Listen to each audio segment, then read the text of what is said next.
It's 2005. It's the American League Championship Series. It's the Angels. It's the White Sox. It's game 2. It's tied up in the bottom of the 9th. It's strike 1.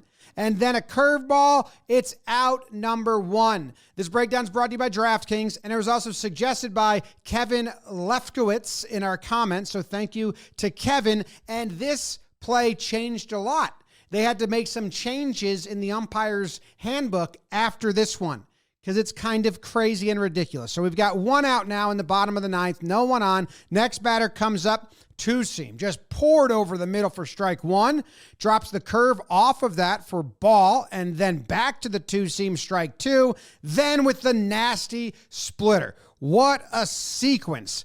Nasty pitching from Escobar. Let's watch it again. Watch the overlay of the fastball and the splitter. One just absolutely vanishes down, and the other stayed up for a strike. Now here comes the big at-bat. A.J. Pierzynski's up. He's the last out of the inning. It's a tie game.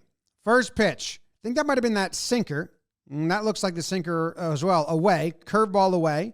All right. They put the scorebook up. 2-1. Fouled back. 2-2. That's away. They're working away the entire at-bat. He's going to take a walk. He's going to take a hack. He's going to think about it. What are they going to throw me now? Now, this lady in the crowd, she's nervous, and she's doing lots of hand stuff. She's got the fingers interwoven, and then she's going to rub them, twist them, squeeze, squeeze, rub, rub, rub. The eyes are intense. If you haven't noticed the eyes are very intense during the whole hand procedure. Rub, rub, twist, twist. Next pitch, swing and miss, strike 3, rings them up. They start walking off the field. Pierzynski starts running the first base. Escobar's like, what? You said out. Every infielder is like, no, dude, you said out. Like, you said out. We all saw it. It can't be dropped third strike, and he gets to go to first. If you've never watched baseball before, thanks for tuning in. If the catcher does not catch the ball cleanly on the third strike, it's called a dropped third strike, because a strikeout is a put out. And when you throw someone out at first base and the first baseman drops it, even though the ball beat the runner there, it's not a put out. That's kind of the thinking about it. Anyway, oh man, she's all stressed. The hands are in the hair. The eyes are darting. What happened? And we're going to get umpire Doug Eddings immediately defending himself. And he's going to start saying, no, that's just my mechanic. That's just my mechanic. I didn't call him out. And so the manager's like, Hey, Doug, you called him out. You went like that. That's my mechanic, Mike. I didn't call him out. That's my mechanic. No way. No, Mike. Hold up. Hold. Just listen to me.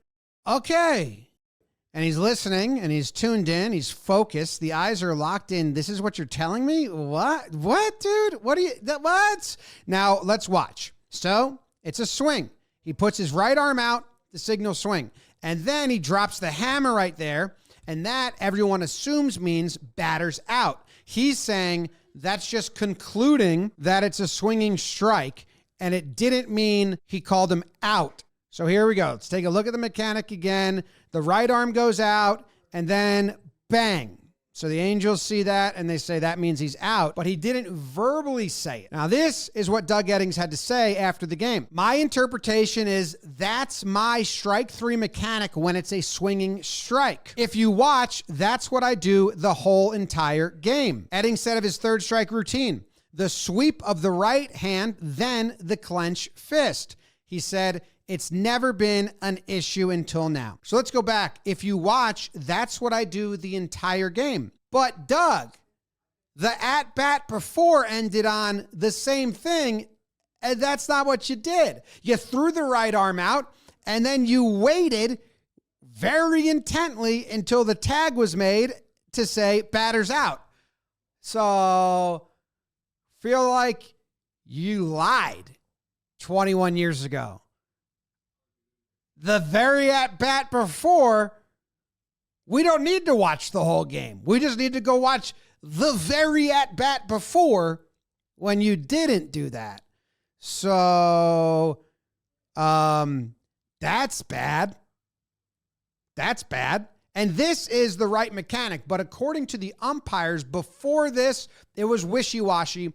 And after this, This is what you do. You throw the right arm out and you wait until the tag is made. If it's an obvious drop third strike, if you think that there's a chance of a drop third strike, this is what you do. It's not what he did. And he's saying that he always does the other way, but he didn't, clearly. Now, did the ball hit the ground? Well, after the game, using what Riker, he was like the official in charge of supervising the officials. He said they used some technology. The 6-man umpiring crew viewed the replay and determined the ball had actually hit the dirt. We saw a couple different angles, and if you watch it, the ball changes direction. Let's take a look at the angles. Now, this is super zoomed in and slow-mo, and in my opinion, that angle shows it not hitting the ground. It shows it hitting in the glove, and the glove is on the ground, and then the other end of the glove touches ground, and it kind of stays elevated in the glove. Very hard.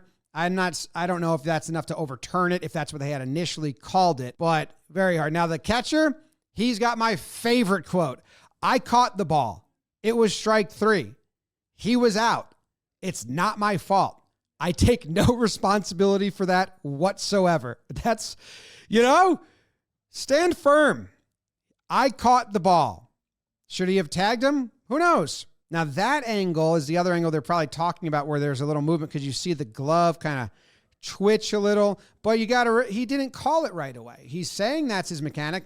Now, the other thing I read was after this incident, they changed the umpiring philosophy to like no mistakes, where now the umpires can all huddle. It's the get the call right philosophy. Unbelievable. They said instead of hiding behind mechanics and other stuff, all the umpires should get together and just get the call right. And that didn't happen a lot before this. Now, Przinsky, how did he know to take off? Well, his quotes were, I didn't hear me call him out, so I thought for sure the ball hit the ground.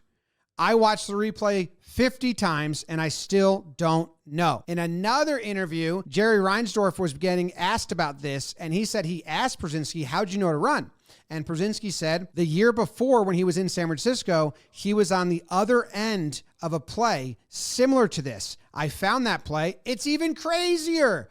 The ball is clearly caught, and Bronson Arroyo walks off, like takes himself out of the game, but the umpire never said out. He's got a bat in his hand. Instead of going to the dugout during the mound visit, he just ran to first base, and they said safe. We can't get into it. How's baseline? I have no idea. How did this affect the game? If you don't remember the 2005 American League Championship Series, well, Przinsky got replaced by a pinch runner. Again, we're bottom of the 9th inning in a tie game. Doug Eddings behind the plate, blinking away, hoping don't watch the pitch before. Don't watch the out bat before. Pinch runner immediately steals second base. So now Przinsky, the drop third strike, becomes the go-ahead runner in scoring position. The next batter hits a double off the wall, and the pinch runner rounds third, touches home, and is the winning run. So how did it affect the game? Tremendously. About as much as you could affect a game, that call affected the game. And I don't think he feels great about it, but he stood firm in the postgame that was his mechanic. Watch the whole game. Just don't watch the end. And now she's happy. Oh, it was the thumb, a little biting of the thumb, twisting, active hands, but she's excited. Did Doug Eddings lie? Sure seems like it.